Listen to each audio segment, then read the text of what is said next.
नमस्कार।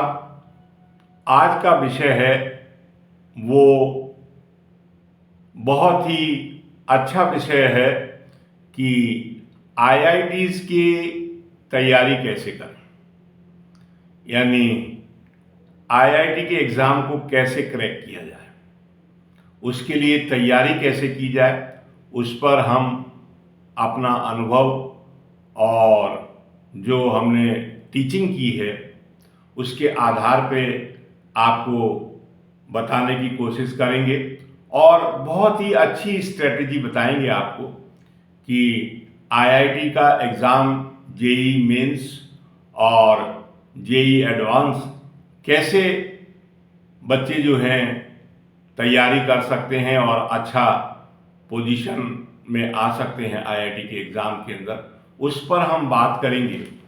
आप देखें कि ये वीडियो जो बच्चे 9th क्लास में हैं या 11th क्लास में हैं या जो बच्चे 12th क्लास में आ गए हैं या जो बच्चे ड्रॉप करने के बाद कंपटीशन की तैयारी कर रहे हैं, उन सब के लिए बहुत ही यूज़फुल वीडियो है।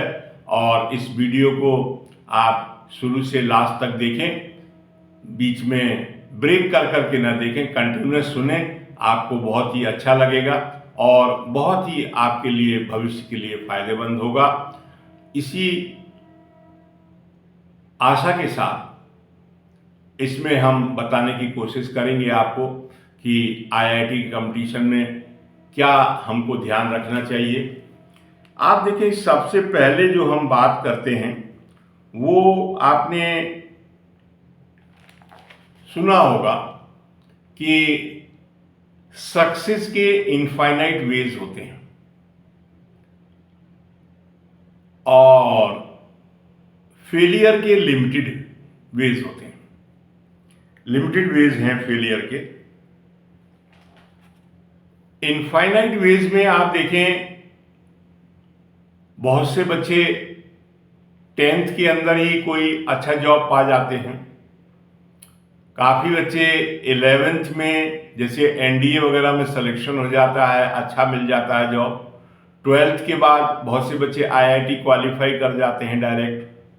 बहुत से बच्चे एक साल ड्रॉप करने के बाद कोटा वगैरह की डिफरेंट जहाँ अच्छी अच्छी कोचिंगें हैं वहाँ जाके तैयारी करके अच्छा उनको कंपटीशन मिल जाता है। या बहुत से बच्चे यूपीएससी के अंदर क्वालिफाई कर जाते हैं, अच्छे जॉब मिल जाते हैं।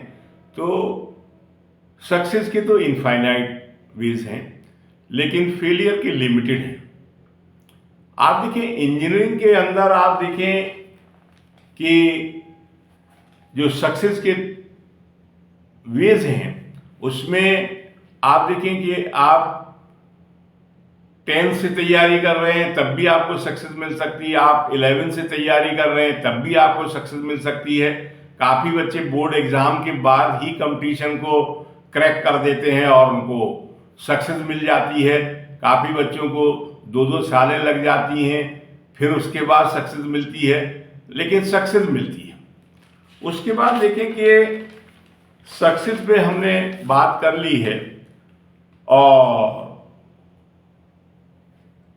आप देखें कि मैं जो बात करता हूं वो 11th से बात करता हूं। आईआईटी की तैयारी एकदम 1 महीने में या 2 महीने में नहीं होती है। उसके लिए जो बच्चे इंजीनियरिंग में इंटरेस्टेड हैं, खासकर वो पीसीएम के बच्चे होंगे, फिजिक्स केमिस्ट्री मैथ जिन पे होगा वही तैयारी करेंगे। और उसमें बच्चों को जो है, जो स्टूडेंट्स हैं, उनको 11th से तैयार करना पड़ता है।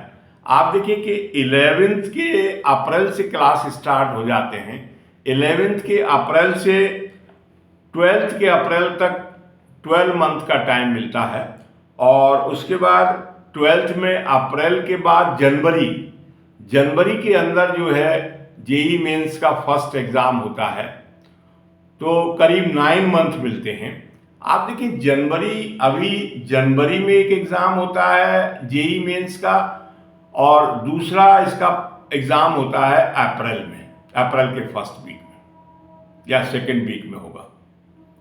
तो आप देखिए, जेई मेंस का जो जनवरी का एग्ज़ाम है वो बहुत ही क्रूशियल स्टेज में है स्टूडेंट्स के लिए। क्योंकि आप देखिए जनवरी मंथ में बच्चा 12th में जब होता है तो उसका जनवरी से पहले प्री बोर्ड होते हैं, उसकी उनको तैयारी करनी पड़ती है। उसके बाद देखिए फरवरी में प्रैक्टिकल आ जाते हैं, उसके बाद मार्च में देखिए आप बोर्ड एग्जाम है। तो बच्चे बड़ी क्रिटिकल सिचुएशन में होते हैं, तो उसमें बच्चे तैयारी करें। अगर 11 से तैयारी करके आ रहे हैं तो जनवरी वाला एग्जाम दें, फिर उन्हें अप्रैल में एक अपॉर्चुनिटी मिलेगी। फिर आप देखें कि मार्च में जब बोर्ड एग्जाम खत्म हो जाएगा, अप्रैल में फिर एग्जाम होगा, तो वहाँ पे एग्जाम दे सकते हैं। फिर जून में जेई एडवांस का एग्जाम होता है, जिसके बाद जो है आपको फाइनल आईआईटी में एडमिशन मिलता है। आप देखें कि जिसमें जो तैयारी करने का है वो मेन है टाइम मैनेजमेंट का। टाइम मैनेजमेंट में आप देखें कि अप्रैल से जो जनवरी है 11th में, उसमें 11th का सिलेबस कंप्लीट कर लेना चाहिए। और जनवरी से अक्टूबर अगली साल जब 12th में आ जाते हैं तो 12th का सिलेबस कर लें। और अक्टूबर से जनवरी तक जब पहला फर्स्ट जो है जेई मेंस का एग्जाम हो, उससे पहले 2-3 महीने मिले, उसमें क्या है कि रिवीजन करें। यानी आईआईटीज के पुराने पेपर सॉल्व करके देखें और उसकी टाइप के सैंपल प्रॉब्लम सॉल्व करके देखें। यानी 3 मंथ जो है रिवीजन करें, क्योंकि साथ साथ आपको प्री बोर्ड की भी तैयारी करनी होगी और आपको प्रैक्टिकल्स वगैरह बोर्ड का भी प्रेशर होगा। लेकिन आप टाइम निकाल के थोड़ा तैयारी करनी पड़ेगी और उसके बाद आप जो है जेई मेंस का जनवरी वाला एग्ज़ाम बहुत अच्छा कर सकते हैं। अगर मान लीजिए थोड़ा बहुत कमजोरी रह गई है तो अभी आपको एक अपॉर्चुनिटी अप्रैल में भी मिलेगी, आप उसमें भी अच्छा कर सकते हैं। और उसके बाद देखें कि आप जनरली बच्चे जो आईआईटी का कंपटीशन की तैयारी करते हैं वो कहीं ना कहीं ऑनलाइन कोचिंग या कोई डायरेक्ट कोचिंग या कोई जो स्पेशलाइज्ड टीचर हैं उनसे गाइडलाइन लेते हैं। क्योंकि सेल्फ प्रिपरेशन से भी काफ़ी बच्चे निकाल लेते हैं, सेल्फ स्टडी से। लेकिन अगर आप कहीं पे ट्यूशन पढ़ रहे हैं या अच्छे टीचर्स की गाइडलाइन में तैयारी कर रहे हैं या किसी कोचिंग में हैं, तो ये ध्यान रखें कि सब जगह पे मेन इम्पॉर्टेंट बात ये है कि कोई भी टेस्ट को मिस ना करें। आप जितने भी टेस्ट लिए जाते हैं टेस्टों से डरे नहीं, ज़्यादा से ज़्यादा टेस्ट दें और अपने आप को देखें कि आप किस लेवल में हैं। जितने आप टेस्ट ज़्यादा दे लेंगे उतना ही आपको सक्सेस मिलेगी, बहुत ज़्यादा सक्सेस मिलेगी। क्योंकि टेस्ट क्या है, एक तरह का रिवीजन है। तो आप टेस्ट पे बहुत फोकस करें और ज़्यादा से ज़्यादा टेस्ट दें, जिससे कि आपकी बहुत अच्छी तैयारी हो सकेगी। उसके बाद देखिए आप बिल्कुल घबराएं नहीं, भी पॉजिटिव रहें। क्योंकि करीब करीब 16,600 के करीब जो है आईआईटीज़ के अंदर सीट्स हैं। उसके बाद देखें आपके 31 जो है एनआईटी हैं और उसके बाद देखें आप 25 ट्रिपल आईटी हैं। ये कुल मिला के करीब 50,000 सीट्स हैं, 50,000 के अराउंड 50,000 या 51,000 सीट्स होंगी। उसमें आप देखें कि 8 to 10,000 तो कंप्यूटर साइंस की सीट्स हैं। तो काफ़ी बड़ी सीट्स हैं, बहुत अच्छा क्वांटिटी है सीट्स की। तो आप बिल्कुल घबराएं नहीं, बी पॉजिटिव रहें। आप अगर मेहनत करेंगे तो आपको जरूर सक्सेस मिलेगी, ये ध्यान रखें आप। उसके बाद देखें आपके जो ब्लंडर्स हैं, यानी जो फेलियर्स हैं, उनके लिमिटेड तरीके होते हैं। उनमें कहाँ कहाँ कमियां हैं, किस जगह बच्चे परेशानी में आते हैं जिसकी वजह से वो सक्सेस नहीं मिलती है उनको, उन पे काफ़ी डिटेल में बात करेंगे।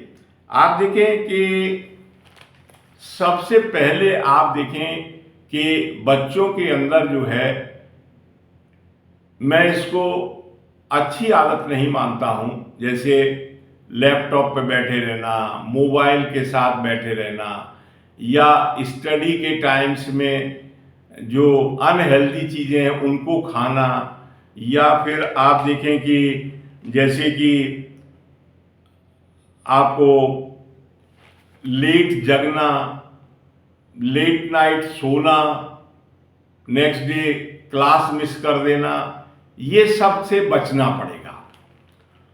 अगला जो पॉइंट है वो है पुअर रिसोर्स का। आजकल स्टडी जो है ऑनलाइन चल गई है, लोग जो है यूट्यूब पे खूब पढ़ते हैं।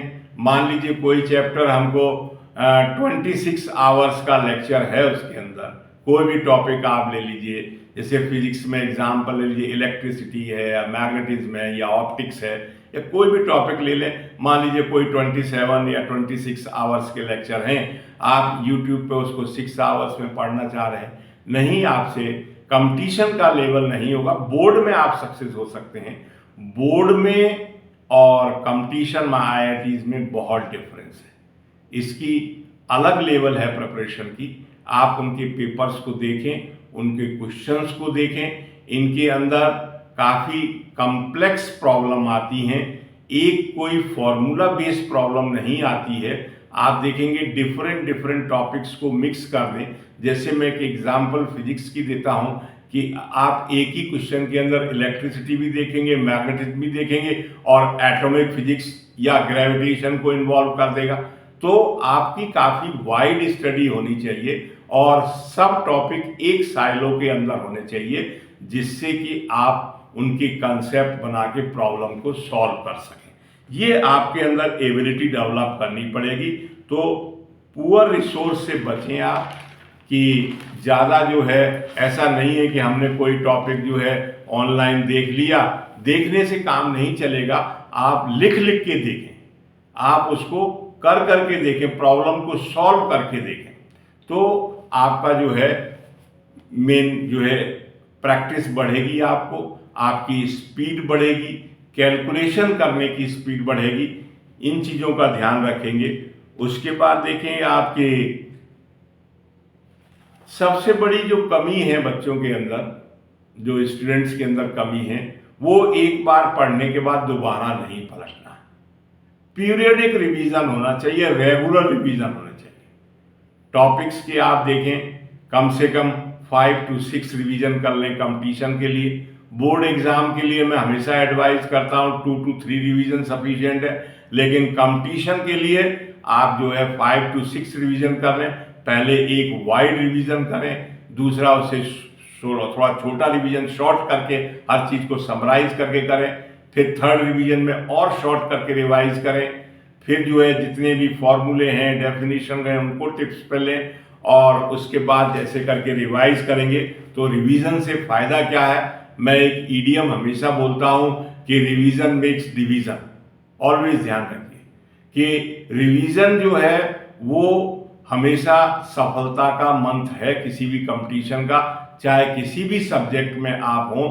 रिवीजन, अगर मान लीजिए आप 3 महीने के बाद किसी टॉपिक को उठाएंगे तो आपके दिमाग से वो टॉपिक निकल चुका होगा और आपको उतना ही मेहनत करना पड़ेगा, यानी 23-24 आवर्स फिर से पढ़ना पड़ेगा। तो उसी तरह से जैसे कंप्यूटर्स के अंदर फाइलें बनाई जाती हैं, उसी तरह से आप अपने ब्रेन के अंदर रेगुलर पीरियडिक रिवीजन करके लेयर्स बना लें, जिससे कि आपकी स्पीड और कैलकुलेशन दोनों बहुत फास्ट हो जाए, जो कि कंपटीशन के बहुत बड़े टूल हैं। उसके बाद देखिए,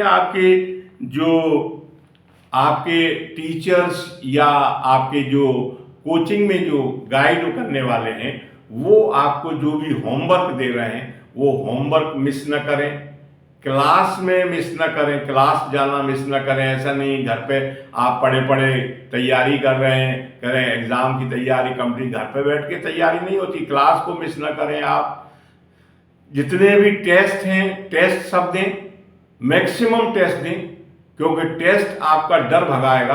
आपको जब आप 50-60 टेस्ट दे लेंगे, 50-60 टेस्ट, तो आपको मालूम ही नहीं पड़ेगा कि मैं IIT का कंपटीशन दे रहा हूँ या होम एग्जामिनेशन में टेस्ट दे रहा हूँ, किसी अपने टीचर के पास बैठ के टेस्ट दे रहा हूँ या किसी कोचिंग में टेस्ट दे रहा हूँ। तो वो उस तरह की आपको प्रैक्टिस करनी पड़ेगी। आप देखें, जो अच्छी कोचिंग है जैसे सुपर 30 है या उनमें सब उनके टीचर्स के आप इंटरव्यू सुनते होंगे, उसमें मैक्सिमम जो है वो फोकस करते हैं डेली टेस्ट पे। तो टेस्ट अगर आप ट्यूशन नहीं पढ़ते हैं, आप कोई कोचिंग नहीं लेते हैं, अच्छी बात है, तो आप अपने आप सेल्फ जो है टेस्ट तैयार करिए और उसको सेल्फ चेक करिए और अपनी ग्रेडिंग दीजिए कि आप किस ग्रेडिंग में चल रहे हैं। बिल्कुल जो है आप देखें कि परेशान होने की ज़रूरत नहीं है, आपको जो है सफलता अवश्य मिलेगी। उसके बाद देखिए कि बच्चों को क्या करना चाहिए कि आप देखें कि करीब 6 to 2 PM तक तो क्लासेस ही रहती हैं, या कभी 10 to 4 PM तक क्लासेस रहती हैं, उसमें 4 to 5 आवर्स क्लास लगती हैं। उसके बाद देखें सेल्फ स्टडी के लिए करीब 6 to 7.5 यानी 7.5 घंटे चाहिए हमको सेल्फ स्टडी के लिए। उसके बाद डीप स्लीप, सोना बहुत ज़रूरी है, ये ध्यान रखिए। कम से कम बच्चे को 6.5 घंटे से 8 घंटे तक का सोना बहुत ज़रूरी है। उसके बाद जो रिवीजन का टाइम मिलता है, वो रिवीजन का टाइम है हमारा सैटरडे होगा या संडे होगा या कोई हॉलीडे पर गया होगा। तो कंसिस्टेंसी बहुत ज़रूरी है, चाहे होली हो, दिवाली हो, 15 अगस्त हो, 26 जनवरी हो, कोई भी छुट्टियां पड़ रही हैं, तो ये नहीं है कि कल छुट्टी है तो दिन मालूम पड़ा 11 बजे जग रहे हैं, आप स्टडी नहीं कर रहे हैं। वो बहुत ज़रूरी है, स्टडी बिल्कुल रखिए। आप ये मान के चलिए कि जब आप 2 साल 11th-12th में हैं तो आप तपस्या कर रहे हैं, यानी आपकी कोई छुट्टी नहीं है। आप दोनों साल जो है बहुत मेहनत करके स्टडी करिए और कृष्ण की गीता पे विश्वास करिए, कर्म आप करिए, आपको फल मिलेगा, आपको अच्छा रिजल्ट मिलेगा, आप क्वालिफाई करेंगे। टीचर्स का सिलेक्शन का बहुत ध्यान रखिए। टीचर्स कोई ऐसे होने चाहिए जो IIT लेवल्स को पढ़ा सकें, IIT लेवल्स की प्रॉब्लम सॉल्व करा सकें। आप टीचर्स के साथ कंफर्टेबल ना अनकंफर्टेबल हो। अनकंफर्टेबल का मतलब वो इस तरह की प्रॉब्लम दें, टाइम टू टाइम आपसे क्वेश्चनिंग करें, आपको पूछें, आपसे टेस्ट लें, आपको क्रॉस चेक करें। और टीचर को अच्छे टीचर के साथ रहिए, एक ही टीचर के साथ रहिए, अच्छी प्रिपरेशन करिए, तो आपको सक्सेस अवश्य मिलेगी। उसके बाद देखिए कि आप जो है जिसमें क्या बातें हमको करनी ही करनी है, उसमें एक तो हमारी इस फिक्स टाइम टेबल होना चाहिए, फिक्स टाइम टेबल होना चाहिए, उसमें कोई डेविएशन नहीं होना चाहिए। जो आपका जगने का टाइम है, जो आपका सोने का टाइम है, जो आपकी स्टडी का टाइम है, वो आपका फिक्स होना चाहिए। 6.5 से 8 घंटे आपको सोना बस चाहिए, 6.5 से कम 7.5 घंटे सेल्फ स्टडी हो, आप अपनी क्लासेस भी करें, क्लासेस भी मिस ना हो। और उसके बाद देखें आपकी अपनी लेवल को धीरे धीरे राइज करें। अगर मान लीजिए शुरू में आपकी स्कोरिंग अच्छी नहीं है, लेवल मान लीजिए आपकी टोटल एग्ज़ाम टेस्ट हो रहे हैं 30% आ रहे हैं, 30% धीरे धीरे राइज करिए। अब मान लो 20% भी आ रहे हैं तो आप धीरे 20 से 25, 25 से 30 ऐसे करके धीरे धीरे राइज करके अपनी लेवल को कम से कम 65% तक पहुंचाइए, IIT को बीट करने के लिए, IIT में सिलेक्शन लेने के लिए। और उसके बाद देखें आपके जो भी डिस्ट्रैक्शन है उनसे आप बचें। डिस्ट्रैक्शन क्या होगा? डिस्ट्रैक्शन सबसे ज़्यादा फ्रेंड्स का होता है। फ्रेंड्स आपको टेंशन में लाएंगे, वो कहेंगे ये बुक नहीं अच्छी यार, इस बुक से पढ़ो, वो बुक खराब है, उसमें से ज़्यादा आते हैं, इसमें से ज़्यादा आते हैं, वो टीचर अच्छे हैं, ये टीचर अच्छे हैं। आप जो है अर्जुन की तरह अपनी एकाग्रता एक जगह रखिए। आपका टारगेट है कि आपको JEE मेंस और JEE एडवांस को क्रैक करना है, ये आपका टारगेट है, ये हमेशा ध्यान रखिए और इसी पे फोकस रखिए, आपको सफलता अवश्य मिलेगी। आपको मैं सिंपल बात बता दूं कि ये बोर्ड एग्ज़ाम नहीं है, IITs के बोर्ड एग्जाम में तो आप देखें कि बच्चे जो है सभी 90% और 85%, 90% रिजल्ट रहता है, लेकिन IITs के अंदर जो है 90% स्कोरिंग इतनी आसानी से नहीं होती ना। आप देखें 10 लाख के करीब बच्चे बैठते हैं तो 90% बच्चों को सक्सेस मिलती है। आप देखें अगर इसके अंदर आप 33% स्कोर कर लेते हैं तो आपकी रैंकिंग जो है बिलो 10,000 आ जाएगी, और अगर आप जो है 40% स्कोर कर लेते हैं आपकी रैंकिंग 5,000 से नीचे मिल जाएगी आपको, और अगर आप 50% स्कोर कर लेते हैं जेईई मेंस में 55% के करीब तो आपकी 1000 से नीचे रैंक आ जाएगी। तो उसमें कोशिश करें आप ज़्यादा से ज़्यादा कंसिस्टेंसी बनाएं, पीरियडिक रिवीजन करें, और काफ़ी एज का फैक्टर होता है, जो 11-12 एज है उसमें भटक ना जाए किसी तरीके से।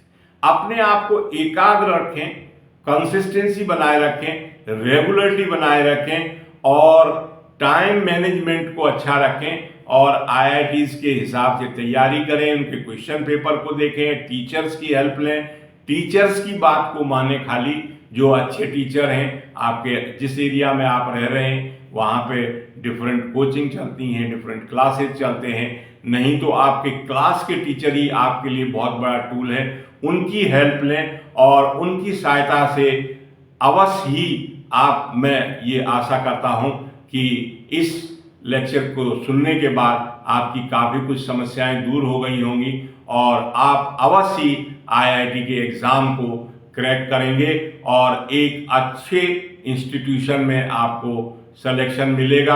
आप घबराइए नहीं, क्योंकि इसके अंदर IIT मान लीजिए नहीं भी मिल पाया तो NIT और IIIT बहुत ही अच्छे ये सभी इंस्टीट्यूशन हैं, तो आपको कहीं ना कहीं अच्छा मिलेगा। तो मैं इन्हीं शुभकामनाओं के साथ आशा करता हूं कि ये वीडियो आपको अच्छा लगेगा, और आप इस वीडियो को लाइक करें, सब्सक्राइब करें। नमस्कार, जय हिंद, जय भारत।